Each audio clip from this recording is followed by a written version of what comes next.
Gimana kabar kalian hari ini? Masih semangat kuliahnya? Atau sudah mulai menghitung mundur untuk menuju skripsi? Kalau dipikir-pikir, kita hidup di zaman yang serba cepat. Notifikasi kita datang setiap detik. Konten muncul dalam setiap menit. Tapi, coba jujur ke saya. Kapan terakhir kali kalian membaca buku? Bukan caption ya. Nah, hari ini saya mau ngajak kalian untuk ngobrol santai tentang sesuatu yang kelihatannya sederhana, namun penting banget ini teman-teman, yaitu meningkatkan budaya baca di era digital. Teman-teman, sebelum terlalu jauh, kita coba lihat dulu ya, faktanya, menurut survei OECD PISA tahun 2002, skor literasi membaca di Indonesia cuma 359 poin. Artinya kita masuk 10 terendah dari 80 negara. Waduh, artinya banyak di antara kita yang kesulitan memahami teks panjang atau informasi yang kompleks. Tapi di sisi lain, indeks literasi digital Indonesia naik teman-teman, 3,54 dari skala 5. Artinya kita makin jago pakai teknologi. Kita jago main TikTok, jago bikin konten. Tapi sayangnya baca buku masih sering kalah dengan scroll explore. Betul nggak? Bahkan menurut Artcall Indonesia, hanya 1 dari 1.000 orang di Indonesia yang punya kebiasaan membaca rutin.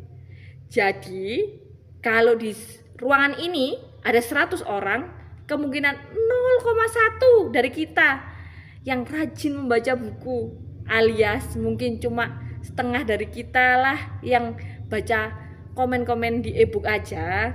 Sekarang gini deh, kenapa kita susah banget mulai membaca di era digital? Ada yang tahu? Ya, jawabannya sederhana, karena scrolling itu lebih mudah daripada membuka halaman buku. Kita terbiasa dengan informasi yang instan, video 15 detik, video-video singkat, sampai baca paragraf lebih dari 3 paragraf. Nggak terasa, sudah capek sekali, sudah sangat terlalu panjang menurut kita, padahal cuma 3 paragraf loh teman-teman. Padahal membaca buku itu seperti olahraga buat otak. Kalau tubuh olahraga biar sehat, otak juga perlu workout teman-teman, lewat membaca.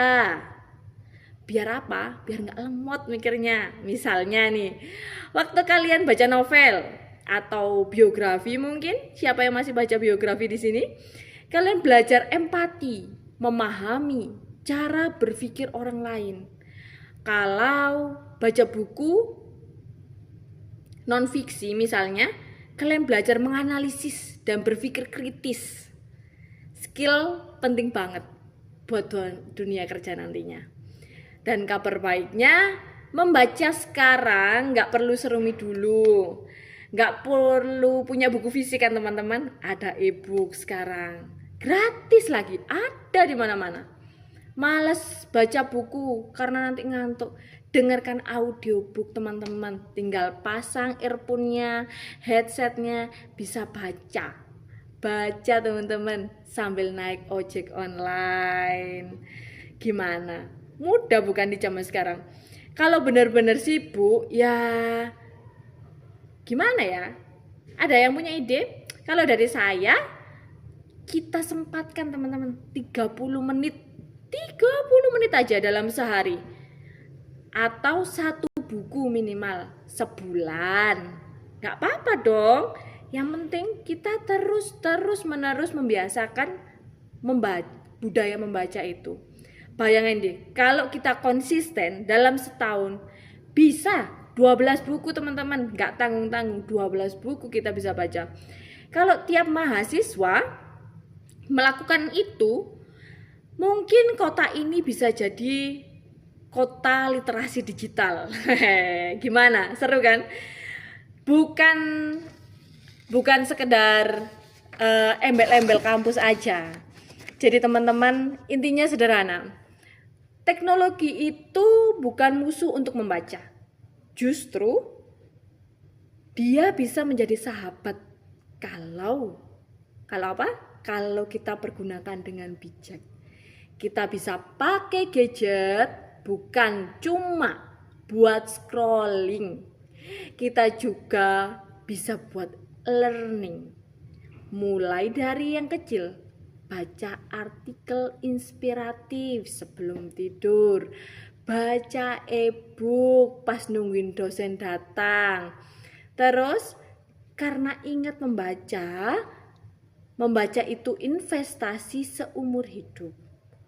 Kita nggak pernah tahu kapan ilmu dari satu buku bisa mengubah cara pikir kita atau bahkan mengubah arah hidup kita. Yuk, mulai dari hari ini 1 buku sebulan atau 30 menit setiap hari. Nggak perlu nunggu niat yang besar, cukup mulai dari situ dulu. Nanti terbiasa sendiri, yakin sama saya. Semoga setelah ini yang kita scroll bukan cuma timeline, tapi juga halaman-halaman buku. Baik teman-teman, terima kasih atas waktunya hari ini. Selamat pagi dan sampai jumpa.